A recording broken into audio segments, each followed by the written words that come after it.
Et salut les amis, bienvenue sur la chaîne de Shark et Splinter. Aujourd'hui, on se retrouve pour une nouvelle vidéo où on va parler de quelle espèce on prend pour débuter. Enfin, qu'est-ce que moi je vous conseillerais par rapport à mon expérience sur mes animaux que j'ai derrière vous. On se retrouve tout de suite après notre générique.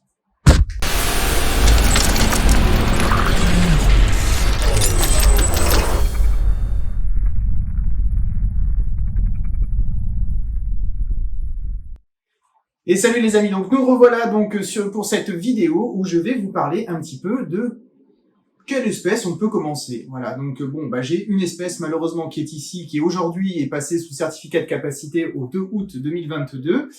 Je vous mettrai l'article dans une prochaine vidéo où on en parlera sur le Lampropeltis nigrita, donc anciennement Gétulus. Donc tout ce qui est Gétulus est passé espèce invasive. Mais voilà, petite parenthèse, on en parlera dans une prochaine vidéo. Ce n'est pas le sujet du jour. Le sujet du jour, les amis, c'est de savoir quelle espèce je vous conseillerais pour démarrer dans la terrariophilie. Qu'est-ce qui pourrait vous plaire? Qu'est-ce que je pourrais vous conseiller? Enfin, plus, qu'est-ce que je pourrais vous conseiller que vous plaire? Parce qu'après, vous plaire, c'est votre choix personnel. En fait, vous pouvez prendre, entre guillemets, n'importe quelle espèce dès l'instant que vous êtes extrêmement bien renseigné au préalable. Il faut bien connaître l'espèce que vous voulez, qu'est-ce qui vous attire, pourquoi, comment, de pouvoir se dire où est-ce qu'elle vit, en quel pays, quelle hygrométrie, quelle température, tout ça. Il existe différentes choses à connaître. Un site qui s'appelle Climate Data, en fait. Donc, qu'est-ce que c'est que ce site? Je vous le mettrai juste en haut, là. Il va s'afficher le site internet. Donc, en fait, ce site internet vous permet de dire, si, admettons, on va prendre la première espèce que j'ai chez moi, que je peux vous conseiller, mais que je ne conseillerais pas forcément à un débutant. Pourquoi? Je vous l'explique après. Donc, le fameux Python Regius, que je vais vous sortir. Donc, comme je vous disais, donc, Python Regius, voici une femelle Python Regius mutation spider. Je pense que vous la reconnaissez tous. Et oui, c'est celle de l'œil du sel qui m'a confié contre bon soin, que je remercie beaucoup infiniment. Merci mon patoche de me l'avoir confié. Comme tu peux voir, elle est toujours en très bonne santé. Elle n'est pas maigre, elle n'est pas obèse, elle est bien, elle est proportionnée, tout va bien. Donc, comme je vous disais, donc avec Climate Data, vous choisissez le Python Regius, donc préalablement, vous vous dites, tiens, le Python Regius, où est-ce qu'il vit, etc. Le Python Regius vit Togo, Ghana. Donc, avec Climate Data, vous allez aller au Togo Afrique, Togo, Ghana, puis vous allez regarder les différentes températures, hygrométrie, qui vous permettront, avec une moyenne annuelle, de vous stabiliser. Bien que les paramètres d'un Python Regius sont 32 points chauds au jour, 28 degrés la nuit au point chaud. Voilà, comme je vous disais, donc avec 12 heures d'éclairage pour le Python Regius. Je tiens la petite demoiselle parce que oui, effectivement, elle est atteinte de Google, comme vous pouvez voir. Donc, je vais essayer de faire vite avec elle. Du coup, donc pourquoi ce Python Regius? Donc, le Python Regius, oui, c'est une espèce qui peut être facilement préconisée pour un débutant, on va dire. Pourquoi? Parce que c'est une espèce qui est simple, c'est une espèce qui est facile à maintenir, c'est une espèce relativement calme, qui est pas agressive. De toute façon, un serpent ne mord que s'il y a une raison, s'il y a quelque chose qui le stresse, s'il y a quelque chose qui ne va pas, etc. Voilà. Après, pourquoi je le recommanderais pas pour un débutant? Parce que effectivement, le Python Regius reste un animal qui est assez fragile au niveau des maladies, des pneumopathies type stomatite. Voilà. Moi, j'ai eu la malchance de tomber sur des animaux qui ont eu des mauvaises conditions et qui malheureusement sont tombés malades et j'ai eu des stomatites. Voilà. Stomatite ne veut pas dire que vous êtes un mauvais éleveur, pas du tout. Stomatite veut dire que tout simplement c'est des choses qui arrivent. Excusez-moi, donc j'ai reposé la petite, parce que comme elle bougeait beaucoup, j'évite de trop la manipuler du fait de son Google. Donc je vous disais stomatite. Stomatite, c'est pas parce que vous avez des stomatites que vous êtes un mauvais éleveur. On n'en parle jamais, on n'en voit jamais des vidéos. Par contre, les gens sont les premiers à vous insulter, dire ouais, tes installations sont pourries, tes conditions sont pourries. Non, c'est pas vrai. Ça veut rien dire, mes installations sont nickel. Il y a pas mal de personnes, dont même des capas, m'ont dit que mes installations étaient bien simple, il n'y avait pas à discuter, à chipoter dessus. En fait, la stomatite, elle est venue parce que déjà le Python Regius stresse. Donc le fait qu'il stresse, malheureusement, il peut développer les stomatites, donc une infection pulmonaire. Et l'infection pulmonaire entraîne un vétérinaire, des injections d'antibiotiques, ça reste des frais. Donc c'est pourquoi cette espèce, je ne la conseillerais pas forcément à un débutant, hormis si vous êtes prêt à prendre le risque à vous dire, s'il y a une stomatite, il va falloir que je fasse des injections, il va falloir prendre sur moi, il va falloir les faire soi-même, parce que moi je les ai faites moi-même, montrées par un vétérinaire l'acte à faire, et je les ai refait chez moi pendant 15 jours. Voilà. Pour l'espèce du Python Regius. Maintenant, on va passer sur une seconde espèce. Donc ensuite, une seconde espèce que voici, que je pourrais vous conseiller, donc c'est la fameuse Pantherophis guttatus, serpent des blés, comme vous pouvez voir. Donc voilà, bah ça c'est un colubridé, qui fait partie de la famille des colubridés, qui vit aux États-Unis. Voilà, donc bah c'est une espèce que oui, là je peux recommander à un débutant, parce que c'est très rare les morsures là aussi. C'est une espèce très facile à élever, vous lui mettez 28 degrés au point chaud la journée, vous lui mettez 22, 23 la nuit, et c'est très bien. Ce sont des espèces qui mangent bien, qui mangent très très bien. Ils n'ont pas de problème d'infection pulmonaire, j'en ai jamais eu, pas de problème d'acarien dessus, et ils me font de très belles mues et tout, et franchement, ce sont des très très bonnes espèces. Ce qu'il faut faire attention aussi, pour en venir à faire un petit parallèle au Python Regius, c'est l'obésité, c'est-à-dire que les Pythons Regius, il ne faut pas non plus trop les nourrir, contrairement à une gute où vous aurez une fréquence de nourrissage beaucoup plus rapprochée. Pourquoi? Parce que les Pythons Regius, ben, ils ne bougent pas beaucoup dans leur terrain. Ce sont des opportunistes, ils restent posés pour atteindre leur proie. Certains vont bouger, mais n'auront pas les mêmes mouvements qu'ils auront dans la nature. Donc, il est important d'adapter la proie en fonction de votre animal. Un Python Regius, vous allez le nourrir une fois par mois pour un adulte. Une gute, tous les 15 jours, ça lui suffit. Vous voyez, il est bien triangulaire. Comme on peut le voir, il a rien d'obèse. Il a une très bonne morphologie. Et c'est une très bonne espèce pour débutants. C'est très simple, hein, comme je vous dis, à maintenir. Température point chaud 28, la nuit vous lui mettez 22, 23, ça suffit largement. Un tapis chauffant, enfin 2 cachettes, un petit écorce pour grimper. Enfin, je veux dire, voilà, ça reste la base, hein, bien entendu. Toujours bien mettre des tapis chauffants plus que des câbles chauffants, car c'est beaucoup plus facile à contrôler au niveau de la température avec un thermostat. Et puis au moins, vous avez vraiment une zone localisée de point chaud.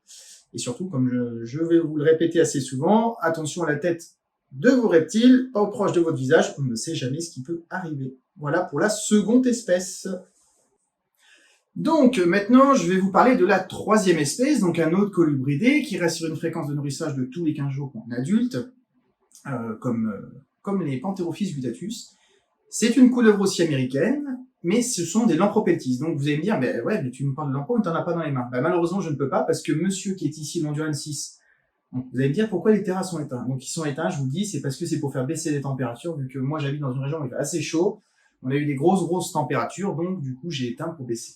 Donc monsieur, Lampropeltis endurensis triangulum tangerine qui est ici, et Lampropeltis nigrita qui est en haut, je ne peux les sortir parce qu'ils sont en mue. Donc on ne va pas déranger un serpent qui est en mue, c'est une chose qui est très importante.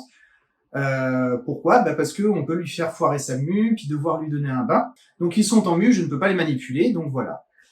Donc le Lampropeltis, donc c'est un serpent ophiophage, donc c'est-à-dire que c'est un serpent qui peut manger d'autres serpents. Donc c'est un petit peu plus compliqué dans le terme de maintien si vous voulez en avoir deux. Il faut bien séparer ces espèces, comme tout. Hein. D'ailleurs, moi, toutes mes espèces sont séparées, un par terrarium. Mais par exemple, une gute ou un python, vous pouvez en avoir deux, mais il faut adapter la taille du terrarium en fonction du nombre d'animaux. Voilà, si admettons vous voulez un couple de Régius, ben, vous les mettez dans un 1,80 m minimum, sur 60-60, 50-50. Les gutes étant beaucoup plus grands en termes de taille, ben, vous allez les mettre dans les terras de 2 mètres sur 50-50 pour 2 spécimens, de façon à ce qu'ils puissent bouger et avoir un petit peu leur place comme ils veulent. Voilà. Donc le Lampropeltis, effectivement, vous ne pouvez, il est même préconisé de ne jamais mettre 2 individus. Vous allez me dire, mais ouais, mais pour les repros, on fait comment? Alors pour les repros, c'est une autre chose. En fait, pas les gavons, mais nous leur donnons bien à manger pour qu'ils soient bien rassasiés. Nous présentons le mâle à la femelle, on leur laisse faire leurs petites choses et puis on les sépare assez rapidement parce que souvent il arrive des accidents que la femelle mange le mâle parce que le mâle étant un petit peu plus petit qu'elle, donc se fait un plaisir de le manger.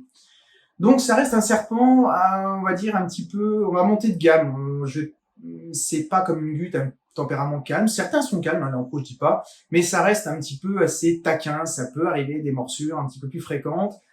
Ça reste une espèce un petit peu beaucoup plus speed qu'un gute. Je parle adulte, hein.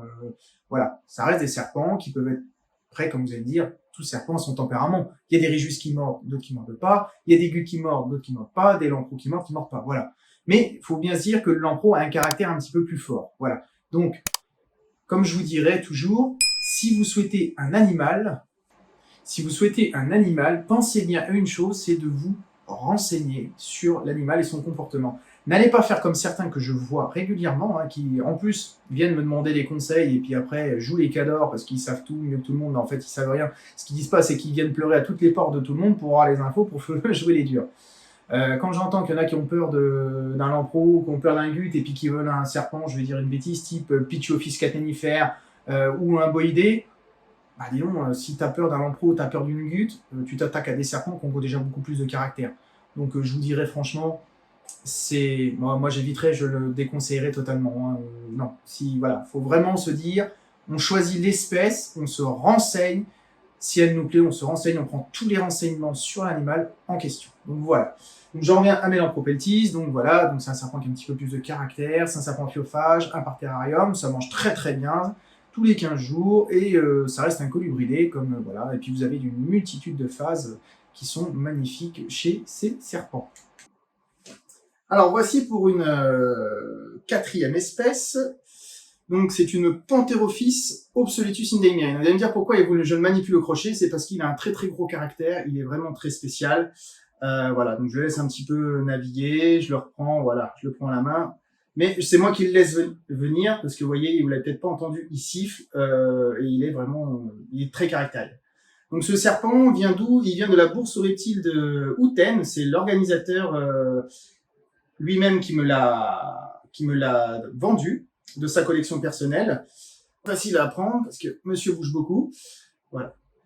Et donc c'est une espèce qui a énormément de caractère. Donc ça, pour un débutant, si vous n'êtes pas préalablement renseigné, prêt aux morsures, etc., je vous le déconseille. Voilà. Donc là, je le laisse faire, je vérifie ce qu'il fait. Je fais attention parce que il est pas très commode, le jeune homme. Donc comme je vous disais, donc Pantherophis obsoletus, donc je viens de le reposer parce que là il commençait un petit peu à s'agacer, il commençait à me siffler un peu dessus, et puis ce sont des serpents qui disposent d'une glande très forte en termes d'odeur, et là il vient de m'en lâcher une, je peux vous certifier que ça pue, c'est une horreur, donc c'est pour ça que je l'ai reposé, parce que j'ai pas envie d'être imbibé de l'odeur, parce que je peux vous certifier que celle-ci, quand elle vous tient. Voilà, donc il est pas évident à maintenir au crochet, puis en parlant en même temps, c'est pas évident, parce que j'aime pas forcément faire ça, je ne suis pas habitué à parler et manipuler au crochet devant une vidéo, donc c'est pour ça que je l'ai reposé, et que j'arrive pas à le manipuler correctement, parce que certains vont venir me critiquer, me dire ouais, je ne sais pas manipuler au crochet, non, je ne sais pas manipuler devant une caméra, point barre, le reste, je sais faire. Parenthèse fermée. Du coup, donc c'est un serpent rati, comme je vous disais, donc c'est un très gros caractère. Ça mange bien, tous les 15 jours aussi, ça reste un colibridé, mais là vous attaquez en termes de caractère beaucoup plus fort qu'un lamprou, qu'une gute, qu'un Python régis ou quoi. Ce sont des serpents qui ont beaucoup de caractère, ce sont des serpents qui bougent beaucoup, voilà. Donc à faire attention, ils se disposent de glandes, comme je vous ai dit, qui ont très forte odeur. Attention, voilà. Si vous êtes bien renseigné dessus, si vous êtes bien renseigné sur l'espèce, si vous aimez bien cette espèce, si vous aimez bien tout ça, il n'y a pas de souci. Prenez-en un, allez-y, faites-vous plaisir. Mais si vous ne connaissez pas, juste parce qu'il est blanc, il vous plaît, non. Renseignez-vous s'il vous plaît. Donc voilà, donc on a fait le tour un petit peu de ma pièce d'élevage sur les différentes espèces que je maintiens. Donc Python régis, Pantherophis guttatus, Pantherophis obsoletus lindaemiri, le cystique, et j'ai une hête, le cystique qui est juste ici. Et mes deux lamprous qui sont derrière, je n'ai pas pu sortir vu qu'ils sont tendus. Donc je vais vous refaire un petit résumé globalement. Voilà, donc Python régis, oui pour un débutant, mais non, pourquoi? Donc, les problèmes de stomatite, oui, parce que les infections pulmonaires sont très fréquentes chez les boïdés et les pythonidés, voilà, donc c'est quelque chose qui est pas cool. Je ne m'en cache pas, j'en ai eu plusieurs, je l'assume, mais ça fait partie du jeu de la terrario. Qu'un capa ou n'importe qui vienne me dire « Ouais, moi j'ai jamais eu ça », ce n'est pas vrai, c'est un menteur. On a tous forcément passé par les maladies. On passe tous par des serpents qui sont décédés, j'ai perdu une gute, ouais, c'est vrai, j'ai perdu une gute, parce qu'elle s'est abîmée, j'ai pas eu le choix de la faire euthanasier, parce que elle s'est abîmée toute seule. On perd tous des serpents, voilà, hormis elle, j'en ai pas perdu d'autres, mais ça reste du jeu de la terrario. Nous avons des décès comme tout le monde, on a des maladies comme tout le monde, voilà. Ensuite, donc, faire attention à l'obésité des animaux. Les pythons régis sont très souvent sujets à l'obésité du fait qu'ils ne bougent pas beaucoup, qu'ils sont dans des environnements beaucoup plus petits que leur habitat. Voilà, donc faut bien penser à ne pas surnourrir vos animaux, s'il vous plaît. Quand j'en vois qui donnent tous les 15 jours un python régis adulte, mais arrêtez, quoi, stop. C'est une femelle en repro, je veux bien pour l'aider à prendre pour sa reproduction, vu qu'elle perd énormément de son poids, pas de souci. D'accord. En règle générale, je veux dire, vous lui donnez une fois par mois. Moi, je suis pas de façon calendaire de dire tous les mois, il faut que ça mange. Voilà, non. Je lui donne à manger, admettons, je vous dis une bêtise, le 7 juillet, je vais pas le 8 août, le 7 août, lui donner à manger. Non. Je vais lui donner peut-être le 10, le 12. Et puis après, je vais lui donner un petit peu plus tôt. Puis j'essaie de varier d'essayer de faire un peu comme dans la nature. Dans la nature, il mange à des fréquences différentes. Mais, à contrario, il mange peut-être plus souvent, mais il bouge beaucoup plus qu'ici. Donc moi, j'essaie de reproduire un petit peu un schéma de ne pas tout le temps donner à effectif calendaire, de dire, voilà, à telle date, ça mange. Non. Voilà. Mes GUT, je leur donne tous les 15, 18, 20 jours. Ça dépend. Je varie aussi. Mes Opso, pareil. Mes Lampro, pareil. Voilà. Ça reste des choses, voilà, que j'aime bien faire. C'est ma méthode. Donc, je procède comme ça. Donc, Python Regius, pour un débutant, oui, c'est relativement calme, c'est peu agressif. Si ça l'est, c'est qu'il y a un souci quelque part. Mais non par rapport au fait des maladies stomatites. Pantherophis guttatus, oui. Juvénile, ça peut être un peu taquin, mais ça se calme avec l'âge. Débutant, il n'y a pas de souci. Ça mange bien. Ça défecte bien, je peux vous assurer que ça va vite. 15 jours de digestion, c'est même pas 15 jours. 15 jours, c'est un python. Eux, c'est 5 jours, c'est fait, c'est déjà digéré. Au bout de, en moyenne, je dis bien c'est une moyenne, chez moi, entre 8 et 10 jours, c'est évacué. Donc, Pantherophis guttatus, oui. Lampropeltis, je pourrais dire oui pour un débutant, mais attention au caractère. Et ça mange bien, pareil, tout comme un gut. Et Pantherophis obsoletus lindemeri. Attention, attention, attention, je me répète, débutant, non. Bien renseigné, oui. Capable d'accepter de se faire mordre et qui n'en est conscient du caractère, ok, vous pouvez le prendre. Pour un débutant qui ne connaît pas, qui veut cet animal, non, je vous le déconseille. Vous faites ce que vous voulez. Moi, personnellement, je vous le déconseille. C'est pas bien de prendre pour un débutant parce qu'il pourrait y avoir des problèmes. Et après, si c'est pour voir ces animaux relâchés dans la nature, comme on voit régulièrement, ou abandonnés, ou tués, ou ce que vous voulez, ou revendus parce que les gens en ont peur, non. Si on prend l'animal, c'est qu'on est conscient de son caractère, on est conscient de ses conditions de maintien, et on est conscient qu'on va l'avoir pour un moment. Donc, attention à ça. Si vous prenez un python, vous vous engagez pour au moins 15 à 20 ans. Prenez une gut, qui entre 10 et 15 ans. Une Opso entre 10 et 15 ans. Voilà, ça reste relatif au niveau de l'âge. Il faut vous dire que si vous les prenez, vous vous engagez pour un certain moment. Voilà. Voilà, donc j'espère que cette vidéo vous aura plu. Donc il va y avoir des espèces qui vont être rajoutées chez moi. Des espèces qui vont être échangées. Donc je pars sur un échange en fait. Pour intégrer de nouvelles espèces qui vont arriver à la maison. Donc vous aurez de nouvelles vidéos. Donc par rapport à ça, j'espère qu'elles vous plairont. Ce sont des espèces pas très communes qu'on voit très très peu en terrario. Moi je les ai vues que sur une chaîne YouTube, mais pas beaucoup. D'autres ailleurs, j'en ai même pas vu du tout. Donc voilà, donc j'espère que cette vidéo vous aura plu. Vous n'hésitez pas à me dire ce que vous en pensez en commentaire. Par contre, si c'est pour vous abonner et vous désabonner juste après, ça ne sert à rien. Soit vous vous abonnez, vous restez, ça vous plaît, tant mieux. Mais si c'est pour vous abonner, vous désabonner, ça sert à rien. Passez votre chemin, je vous remercie. Voilà, n'hésitez pas donc à aimer, commenter, liker, partager, vous abonner. Ça, c'est très important pour le maintien de la chaîne et le référencement. Si vous avez des conseils ou autres, n'hésitez pas, je prends tout conseil. Si c'est des critiques négatives, destructrices, moi, ça passe à la trappe. Moi, je vous dis, j'en ai rien à foutre, je ne vais pas me prendre la tête avec vous. Moi, les commentaires négatifs, ça dégage.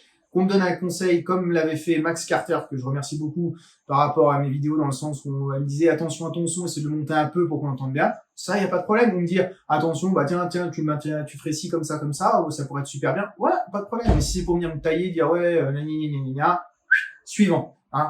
Voilà. Et je remercie aussi beaucoup French Reptile, avec qui j'échange énormément, avec qui j'ai des projets avec lui. Dan Reptile aussi, qui reprend sa chaîne, que j'apprécie énormément et que j'ai des projets aussi avec lui. Un gros merci encore à du Celt pour la Spide, pour le Gecko à crête qui est de l'autre côté, et pour son soutien tout le temps et indéfaillible envers moi. À Mika Reptile aussi, à Nico Reptile, voilà. Donc je remercie un petit peu tout le monde. Donc j'espère que tout ça vous aura plu. Abonnez-vous, commentez, likez positivement, bien entendu. Partagez un maximum. Et à très vite pour une nouvelle vidéo. Salut les amis!